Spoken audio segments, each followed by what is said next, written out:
চলো বন্ধুরা, ভিআইপি মশলা ছাড়া একটা ভিআইপি রান্না করি। তার জন্য দিয়ে দিয়েছি আদা রসুন বাটা, হলুদ গুঁড়া, লঙ্কা গুঁড়া, কাশ্মীরি লঙ্কার গুঁড়া, একটু জিরা গুঁড়া, গরম মশলা গুঁড়া আর কাস্তুরি মেথির লবণ। আর তোমরা একটা জিনিস ফলো করেছো, আমি কিন্তু কোনো টক জাতীয় জিনিস দিইনি।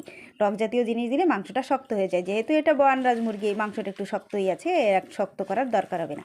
পোলট্রি হলে দিতাম, তবে হ্যাঁ, পোলট্রি খেতে বারণ আছে। আর পোলট্রিতে আজকাল আমরা খাওয়া বন্ধ করে দিয়েছি, কারণ পোলট্রি খেলে নাকি বিভিন্ন ধরনের রোগ দেখা যায়। তাই তোমাদের সবাইকেই বলি, পোলট্রি খাওয়া বন্ধ করে দাও। পোলট্রিটা কিন্তু ভালো জিনিস নাই। তাই আমরা পোলট্রি আর খেলাম না। কী করলাম, একটু তেল দিয়ে তার ভিতরে জিরে, শুকনো লঙ্কা, রসুন আর পেঁয়াজ দিয়ে একটু সামান্য হালকা একটু ভেজে তার উপরেই কিন্তু মাংসটা বসিয়ে দিয়ে আধা ঘন্টার মতন ঢাকা দিয়ে রেখে একদম সিমে দিয়ে দিয়ে এটা নাড়াচাড়া করে এপাশ ওপাশ করে বন্ধুরা ভেজে নামিয়েছি। তবে ভাজতে কিন্তু 1 ঘন্টার সময় লেগেছে। হ্যাঁ, ভিডিওটা যদি ভালো লাগে সঙ্গে থেকে সাপোর্ট করো, লাইক কমেন্ট শেয়ার করো, নতুন হলে সাবস্ক্রাইব করো। বন্ধুরা, পেঁয়াজ পুড়েছে, তাই সেই পোড়া গন্ধতে এত ভালো লেগেছে না, খুব দারুণ।